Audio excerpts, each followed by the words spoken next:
Welcome back to the channel. In today's video, it's time to go over the results of my themed Letterboxd 4 series for the month of August, which was coming of age films. If you're new to the series, basically all it is just every month we pick a different theme. You know, we've done Black History Month, we've done Pride Month, we've done animated films, superhero films, comedies. You know, there's just a different genre, different category of films that we take a look at each month. And then each month we do a preview video and then a results video. In the preview video, we just kind of take a look at, the category and some different movies. I talk about 10 different films kind of in those preview videos that I say I'm going to watch this month. And then in this video, the results video, we just kind of go over everything I watched that month that fit that category, and we just take a look at what my real Letterboxd 4 is representing that specific category. So for the month of August, we did coming of age films. So in this video, we're just going to go over all of the coming of age films that I watched and just discuss what my true Letterboxd 4 is in that category. And again, if you're new to this series, this video is going to be in a playlist with all the other videos in this series. So if you want to go and watch any of those, they'll be in that playlist for you. Now, before we go over the results of this, watching all the films this month, I do want to remind you of the exclusions. I make a rule where every single month, once a film is used in a previous episode, it is excluded to be in the final Letterboxd 4 in any future categories, because I want to just, every single month I want 4 new films, so by the end of the year, we have a full, 48 different films that we're talking about. So those exclusions for this month are Moonlight, Love and Basketball, Booksmart, and Spider-Man Into the Spider-Verse, since those 4 have been used already. And then one last thing before we get into the final Letterboxd 4, right here is usually where we do like what I call the honorable mentions, and it's just I talk about every film I watched this month that didn't crack the Letterboxd 4.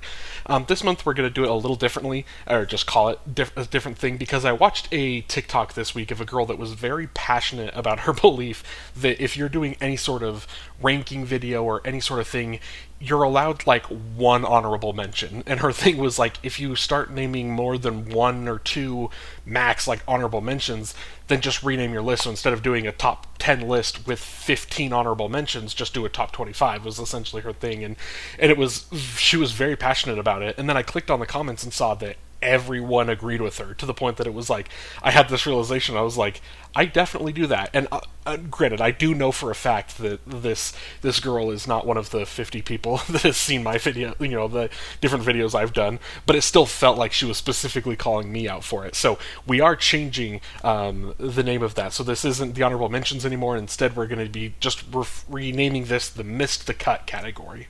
So let's take a look at all those films that just missed the cut. Sorry, baby.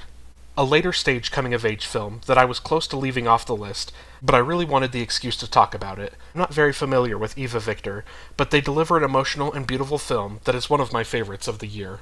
8th Grade.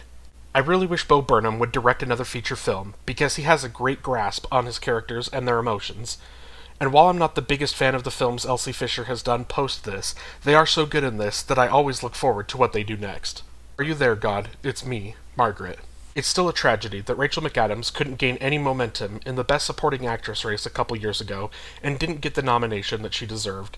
Abby Ryder-Fortson is also excellent as Margaret and is going to have a lengthy acting career. The Edge of 17. As a massive fan of Hailee Steinfeld, this was the film that completely sold me on her when I saw it in theaters. Woody Harrelson also turns in one of my favorite performances of his, which really makes the personal nature of the story hit home. Spider-Man Across the Spider-Verse. A superhero film that is more interested in telling the personal story of our heroes on their paths to self-discovery than it is its villain. It's a beautiful film that I love, but somehow keeps missing the cut in all of the categories it is fit in. The Breakfast Club. So much of what makes a coming-of-age film a classic is the way that the represented generation connects with the film at its release. While I don't connect with the film in the way that many others do, I can't deny there were absolutely fun and heartfelt moments. Pretty in Pink. Prior to this month, I hadn't seen anything with Molly Ringwald in it, but having seen these films back-to-back, I can see how she was regarded as such a relatable actress. However, it's John Cryer's Ducky that steals the show for me. St. Elmo's Fire. Probably the strongest example of how a coming-of-age film can be a prisoner to the era that it was in. I really didn't care for any of the characters, especially the men, which is a very critical aspect in a coming-of-age film. Bratz. While obviously not a coming-of-age film exactly, it feels easy to include here following the previous 3 films I just watched. I wasn't familiar with the Brat Pack at all before watching these films, but it was interesting to see how this all came to be, even if it wasn't always on the best of terms for them. Ferris Bueller's Day Off. I saw this film a couple of times when I was really young, but I didn't remember all the hijinks our characters get into. While the film is definitely fun, I kinda wish it got even crazier. Stand By Me. I knew next to nothing about this film going in, and was able to immediately clock that it was a Stephen King adaptation. I wish there were more movies about a young group of friends on a journey that makes you feel like you've been lifelong friends with them. Napoleon Dynamite. It feels sacrilegious to say that I really didn't like this film the first time I watched it when I was in high school. The humor worked better for me all these years later, but I still don't think I'll ever like this film the way so many people do. Dead Poets Society. For the first half of the story, I was having a great time with our characters, and could easily see how this is a film that so many people connect with. But the emotional turn the film takes in the third act, and especially in the final scene, is where I realized how much I loved the film, and it left me with tears in my eyes. Holes. One of my favorite stories as a kid, and the subject of every book report I ever had to present. The film wasn't as great as I remember it being, but it was still fun taking the trip down memory lane. Little Miss Sunshine. A beautiful family drama that lets all of our characters go through full story arcs through their road trip. As the film began, there were multiple characters that I didn't like, but by the end, the script has you relating and sympathizing with each member of this dysfunctional family and their struggles. The Way, Way Back. Steve Carell delivers a fascinating performance as an antagonizing force to our main character, but it's Sam Rockwell who steals the show. While this isn't what my childhood was like, the story is so intimate and personal that it makes you feel like you're living this life with our characters. Boyhood. I really wish I liked this film more than I do, because I'm such a big fan of Richard Linklater and his craft for storytelling. I'll always appreciate the beauty and intimate care put into the film, but I don't know if it'll ever reach the level of one of my all-time favorites. Freaky Friday. I definitely saw this once when I was younger, but it never stuck with me as a favorite of mine. It was a lot of fun, and I can easily see how this is a favorite for so many people my age. Freakier Friday. Is it blasphemous to say that I like this as much, if not more, than the original? Lindsay Lohan and Jamie Lee Curtis are as fun as you'd expect them to be, but it was Julia Butters who really brings it all together for me. The Goonies. I really wish I had seen this when I was a kid, because this is the quintessential film to look back on with nostalgia. Having not seen the film before, I felt like I knew the whole story, and even though I did for the most part, I still had a blast watching it all unfold. The 400 Blows. This feels different from a lot of the other coming-of-age films in this video, in the sense that there is more of a focus on the sadness involved in our main character's struggles over the joy our main character has through overcoming said struggles. I think I will like this more on rewatches in the future, but I will say on first watch that the ending and the final shot will stay with me for a while. And as always in the preview videos, I set my current Letterboxd for, and then throughout the month, obviously some things are going to come in and kick out stuff that was currently in the Letterboxd for, and that's what happened this month, so let's take a look at the 2 films that left the Letterboxd for. Dee Dee. I believe Dee Dee is 2 years older than I was at this time, so I think that's why I love the film so much. So many references and interactions that immediately transport me to being that age, because it's so familiar to me. I was really close to keeping this in the final Letterboxd for, but ultimately I decided the nostalgia wasn't enough to carry it past a couple films that I think are better overall. The Holdovers.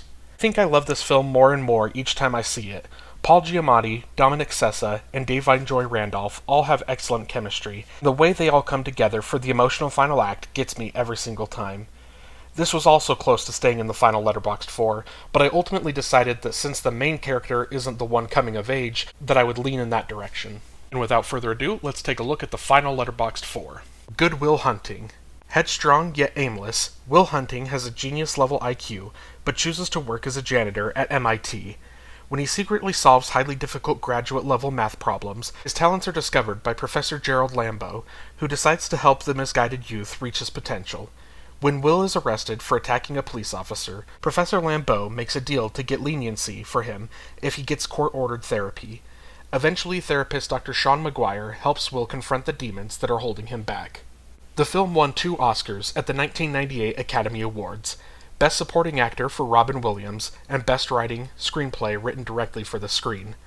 The film was also nominated for Best Picture, Best Director for Gus Van Sant, Best Actor in a Leading Role for Matt Damon, Best Supporting Actress for Minnie Driver, Best Film Editing, Best Music, Original Dramatic Score, and Best Music, Original Song. Good Will Hunting was released in 1997 and was directed by Gus Van Sant. The film stars Matt Damon, Robin Williams, and Ben Affleck. Now, when I did decide to do coming of age films, I think that this right here, Good Will Hunting, was one of the ones I was most excited to watch because this always has felt like it belongs in that category for me of like top five like films you're embarrassed to say that you've never seen. Like, is someone who watches a lot of movies to say like, oh, you haven't seen Good Will Hunting, like that always felt like a crime to me. Like, it felt like I was missing out on a very important film. So I was really happy to have the excuse to watch it, and I'm just really glad I was able to, because this, I think going into it, I was expecting to like the film, like, and to recognize that just based off of everything that I've heard over the years, that it's a good film, but I wasn't expecting to like love it as much as I was.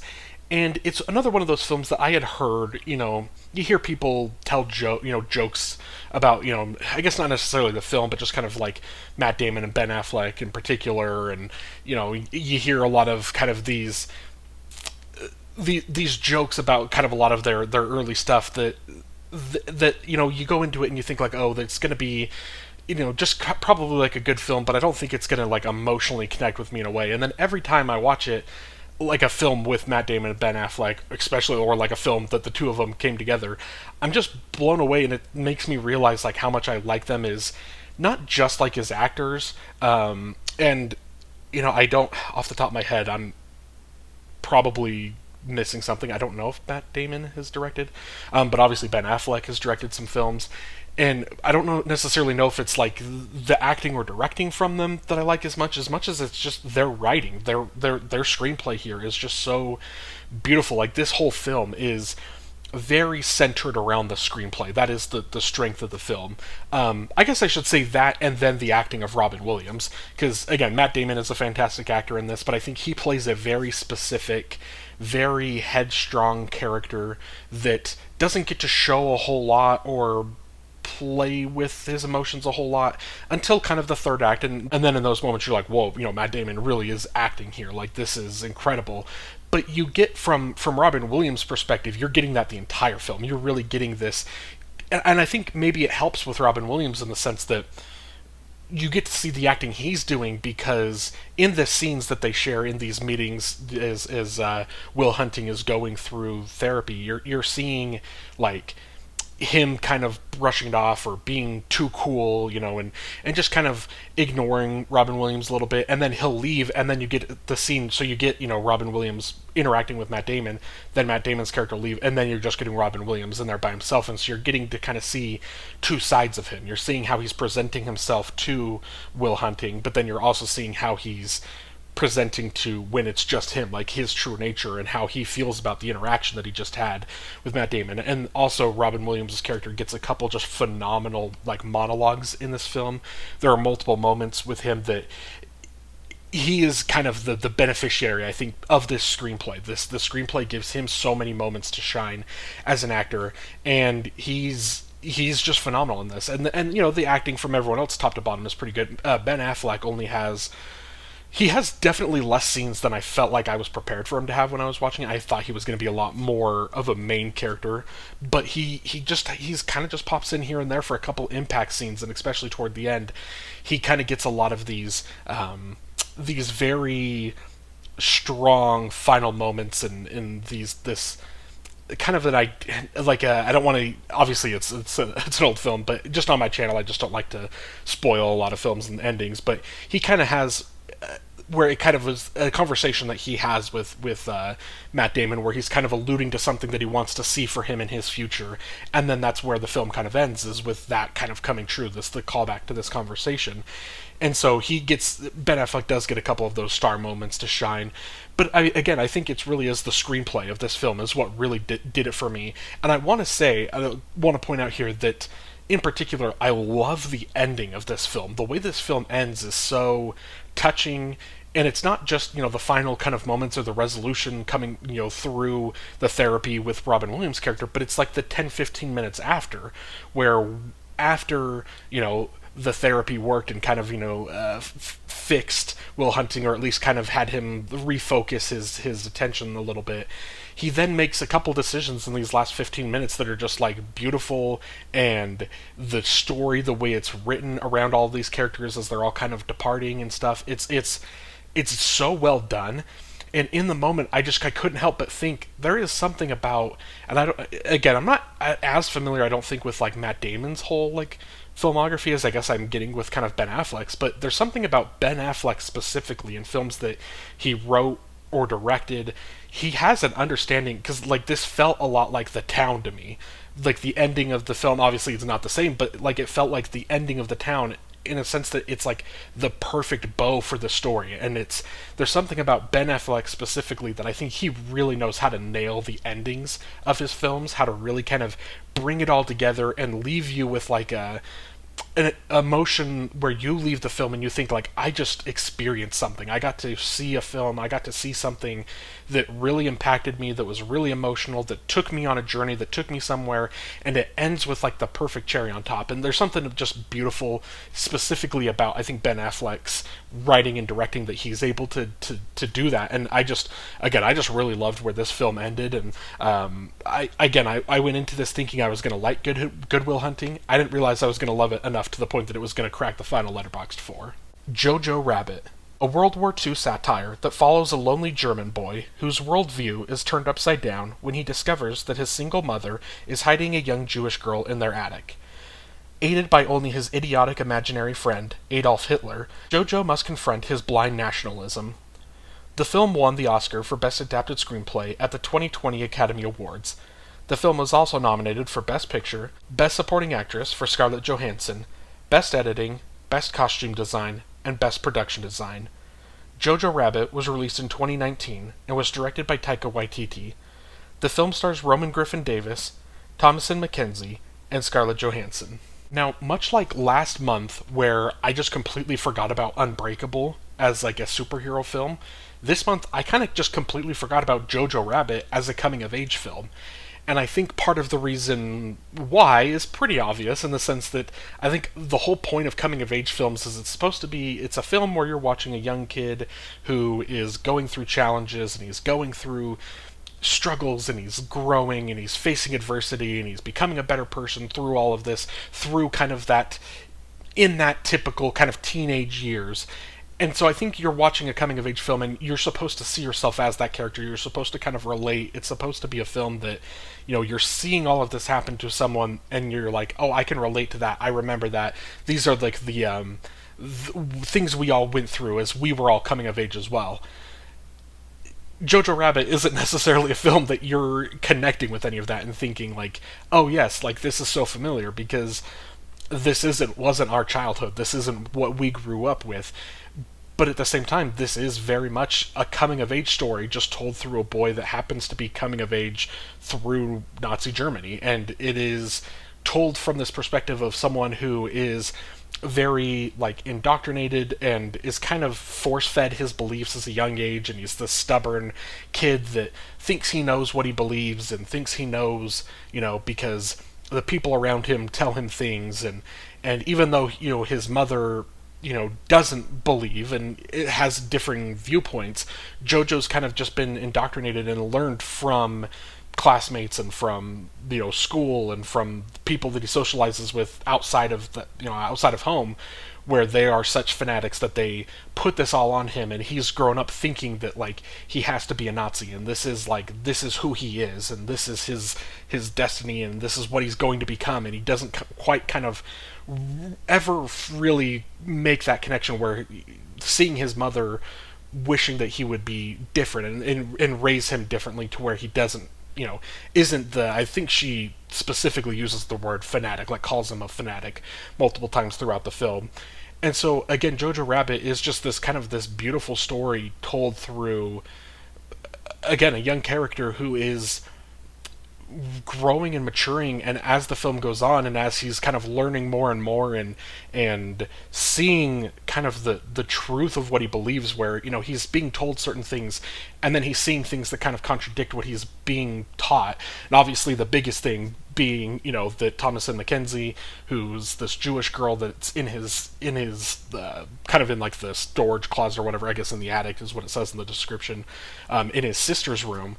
And it's the first time that he's ever met a Jewish person, and he's heard through the absurdities of what they're being taught in schools about like what a Jewish person is and what they can do, and he's seeing her and realizing like this isn't true. And it's this thing that as the film's going on, as things are happening to him, that he's kind of understanding and slowly kind of learning and growing and realizing that everything he's being taught and the things that he's been led to believe to this point in his life isn't necessarily true, and he's kind of learning and growing as a person, and by the end is able to kind of completely reject the ideology that he had been raised with and he has just had his entire life. And I think to me that's just kind of the quintessential, like, that is what a coming of age film is it's someone learning and growing and becoming a better person despite everything that's that they've been taught. And especially someone as young as Jojo Wexler is in this film. He is so young and impressionable, and he really, as the film goes on, as he meets with all these characters, is really just able to just learn and grow and become a better person. And this is a film for me where I loved this the first time I saw it because the acting, I think, is so great. You get obviously Roman Griffin Davis and Thomasin Mackenzie. They're incredible as kind of our two mainish characters. Obviously Roman Griffin Davis is the main character, is Jojo, but those are the two young actors that are kind of carrying so much of the film. But it's Scarlett Johansson and Sam Rockwell, to me, are the two that have like the biggest emotional impact for me. And I should also include I'm drawing a blank on his name. Is it Archie? I think Archie is his name in the movie, but I think the actor's named also Archie Yates. But plays his Jojo's like friend at the camp. He also has a couple very kind of emotional like lines, and again, a lot of this all kind of takes place in the third act. But they all have these very emotional moments with Jojo for me, and it's a film that like you're laughing and having such a great time for like 2 acts, as it's just this absurd wild comedy. And then the heart really kicks in that third act. There is, again, I don't want to spoil it, but the scene I'm talking about if you've seen it. There's this scene, about an hour or so in the film where everything kind of just turns from that point on, where it becomes so much more emotional and somber and beautiful. And then that's when Jojo really makes the full character arc and really kind of turns and is able to kind of, again, reject this ideology that he's just been kind of forced to believe his whole life. And it really just ends on such and I talk about this a lot in all my videos, but the endings of films are so important to me, and this is one of my favorite endings of a lot of films I've seen. This is also something that I wish like Taika Waititi would kind of come back to this type of film a little bit. This is, I think, similar to like Hunt for the Wilder People for him.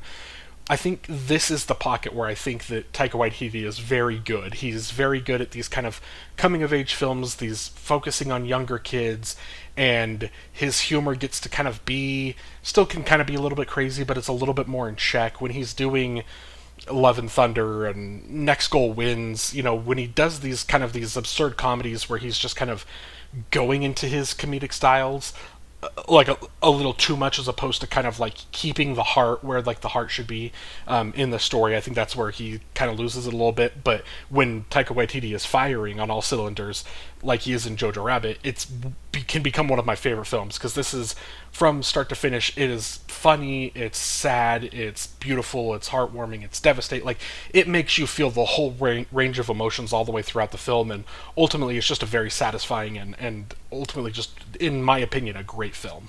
Lady Bird. Lady Bird McPherson, a strong-willed, deeply opinionated, artistic 17-year-old, comes of age in Sacramento. Her relationship with her mother and her upbringing are questioned and tested as she plans to head off to college. The film was nominated for 5 Oscars at the 2018 Academy Awards: Best Picture, Best Director for Greta Gerwig, Best Actress for Saoirse Ronan, Best Supporting Actress for Laurie Metcalf, and Best Original Screenplay. Lady Bird was released in 2017 and was directed by Greta Gerwig. The film stars Saoirse Ronan, Laurie Metcalf, and Tracy Letts. Now, Greta Gerwig is one of my favorite filmmakers, and this obviously is a very important reason why. Lady Bird is such a kind of a simple film when you really look at it. It's about 90 minutes, and it's just kind of focused on a girl who has a couple different relationships kind of in her life, that are very integral to her senior year. It's her relationship with her mother, it's her relationship with, her a boyfriend at the beginning, a different boyfriend kind of in the middle, her best friend, her relationship with her father, her relationship with the city of Sacramento, her birthplace. There's so many just different relationships that she is that are come to her attention, and she's very focused on it. And I think that's what makes the film simple, but also beautiful at the same time, because it's really kind of a film that is about kind of just recognizing things and accepting things and understanding kind of if things aren't necessarily how the way that you see them and how like you want things to be, but like if there's another person involved, you have to kind of think about this other person and think, well, what do they want out of the situation, and where is their heart at, and where are they at? And it's something that that Lady Bird, as the description says, she's very strong-willed, and it's throughout this journey that she kind of goes throughout this school year, as the year goes by, where she's kind of learning more to be a little bit more accepting, a little bit more open and understanding of different things, and also just kind of building through those relationships. It's all just very, again, simple but beautiful. And this, I think, was I'd have to think, was this the first film I'd ever seen Saoirse Ronan in? I don't think it was the first, because I think I probably had seen like The Lovely Bones or something, but I think it's the first where like I recognized Saoirse Ronan. I recognized her as specifically as her, and I think this is where I first was like, she's a phenomenal actress, and the next film we're going to talk about, or is going to be the one that solidified her as probably my favorite actress. But she's just so excellent in this film. But so is everyone. Everyone, obviously, Lady Bird is our main character, and she's the focus, and she's on screen for the majority of the film. But she has these different interactions with everyone. Obviously, the most important to the story is the relationship that she has with her mother, Laurie Metcalf, and it's very oftentimes prickly, and it seems like it's a mother-daughter that hate each other, but a lot of it is just that they're not connecting, and they're not, both of them, when you talk about the description saying the Lady Bird's strong-willed, so's her mother, and so it's the two of them kind of coming together, and it just seems like they're not seeing eye to eye about anything, and they're letting that friction kind of separate them and make their relationship as messy. And it's one of those that as soon as toward the end of the film, as she's kind of going off to college and they're kind of getting separated, suddenly that's where you see the first time where they're kind of separated, where they realize like that they needed each other, and they needed, even though they didn't necessarily always treat each other with the most kindness that they could have, they realized how much that they love each other and that they needed each other. So it's kind of, she gets this relationship there, and then, as Lucas Hedges, as he kind of pops in at the beginning, he's very a main character kind of in the beginning of the film, and then he kind of leaves, and then Timothée Chalamet comes in, and he's kind of a central part to her story arc for a little bit, and then she kind of leaves, and then we talk about between Beanie Feldstein's character and, is it Odessa Young? Is that the actress's name? I've drawn a blank on her name, but the other girl that she kind of befriends a little bit in the middle of the story. She's, so much of this film is just about the relationships that Lady Bird has, and again, but no, more so, I guess none so as important as like her relationship with her family, like her father. She has a very beautiful relationship with her father throughout the film, but really it's just her relationship with Sacramento, her relationship with her hometown, that is what kind of, when you get to the end of this film and you realize that she spent the entire film talking about like how much she hates Sacramento and she can't wait to leave and go to New York, and then I think it's one of the nuns at the school that like makes the connection of like, you really love Sacramento, like you really love your hometown, like that is a big part of who you are, is your love for your hometown. And all of a sudden she's realizing this, like, oh, it's almost like it's kind of the understanding of like things that she's experiencing that she hates, and it's kind of the, I guess, the hormonal teenager thing of thinking that you hate everything, and then by the end kind of realizing like, oh, you didn't hate everything, you kind of loved this, and you just didn't express yourself in the way that you wish you would have.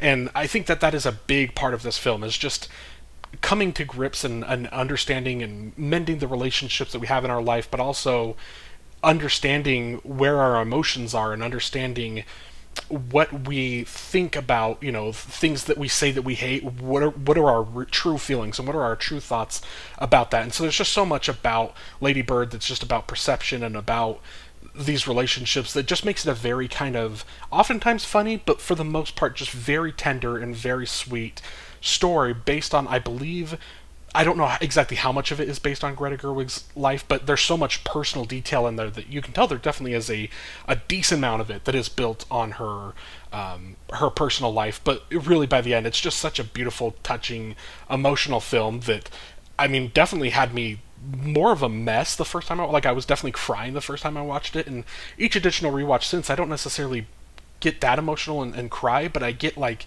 this feeling of like happiness in a way that this film just kind of makes me feel good, and it is a film that just goes through so much emotion, and it makes me feel so much by the end that I truly just love the film. Little Women. Four sisters come of age in America in the aftermath of the Civil War. The film won for Best Costume Design at the 2020 Academy Awards. The film was also nominated for Best Picture, Best Actress for Saoirse Ronan, Best Supporting Actress for Florence Pugh, and Best Original Score. Little Women was released in 2019 and was directed by Greta Gerwig. The film stars Saoirse Ronan, Emma Watson, and Florence Pugh. And I kind of hinted at it in the last section there, talking about Lady Bird, that Saoirse Ronan was coming up again in the next film we were talking about, and it is the film that solidified my love for Saoirse Ronan. It's the film that solidified my love for Greta Gerwig. Little Women is absolutely in this category, because if you've seen, I have another series on my channel where I just talk about my true Letterboxd for just all films in general, and I think like Little Women it's like up there with Get Out. Those are my two favorite films of all time, essentially, Get Out and Little Women. And so they're both just kind of like permanently forever locked in my Letterboxd for, it seems, because of how much they meant to me when I saw them the first time, and the emotion and everything going through. Because I remember when I first saw the trailers for Little Women, I remember thinking that the trailers looked really good, but I'm at this point in my life, in my mid-20s, guy, that I'm like, I don't need to see Little Women. Like, that's a girl story. It's a story for a different demographic. Sure, the trailer looks good, but it's gonna be whatever. I'm not gonna love the film. And I just remember going to the theater and seeing it, and it was on a day where, again, I don't know if this is everywhere, if this is just where I'm at, but typically Tuesdays is kind of like a discounted movie day.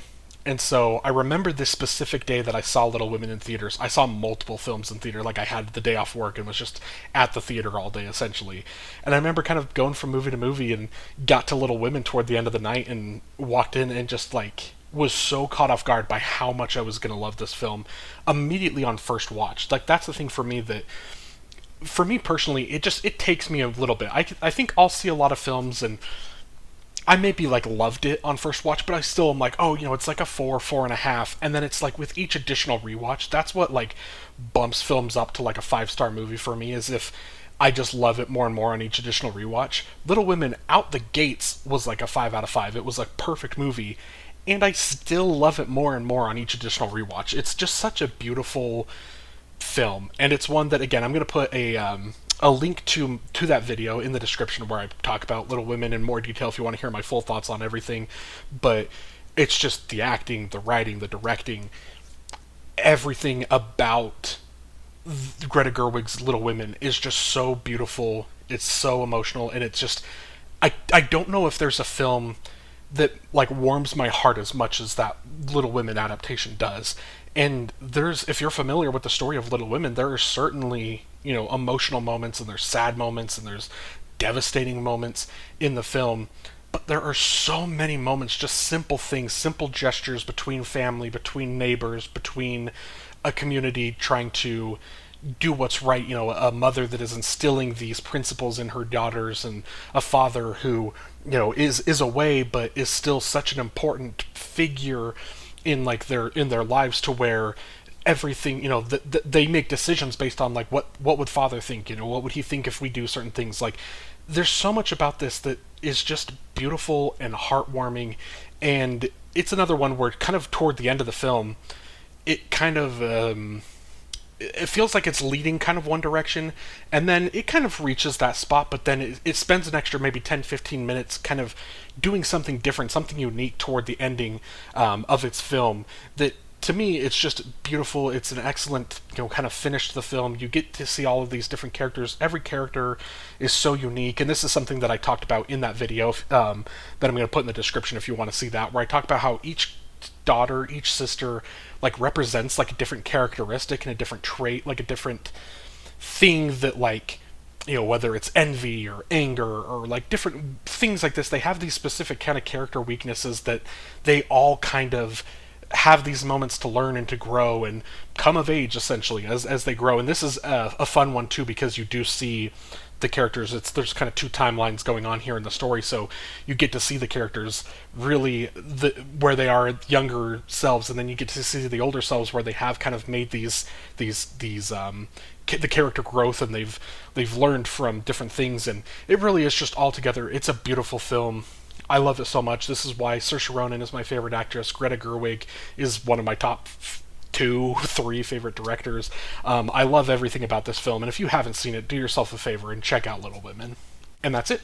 Thank you so much for watching this video. Let me know down below in the comments what you think of the videos I talked about here, and what some of your favorite coming-of-age films of all time are. And also, just a heads up, in the next couple days is when we're going to post the preview for the month of September. And as always, I get this results video out a little bit later, but I've already been watching films for the next category already, so we're already kind of on track. Don't worry, that we're going to have the category announced in a couple days, and pretty quickly get the results video, as we're kind of already about halfway through this month as well. So just make sure that you're looking out for that. And if you'd like to like this video and then subscribe to the channel so you don't miss that video and any other videos that I may upload on this channel, I would greatly appreciate it.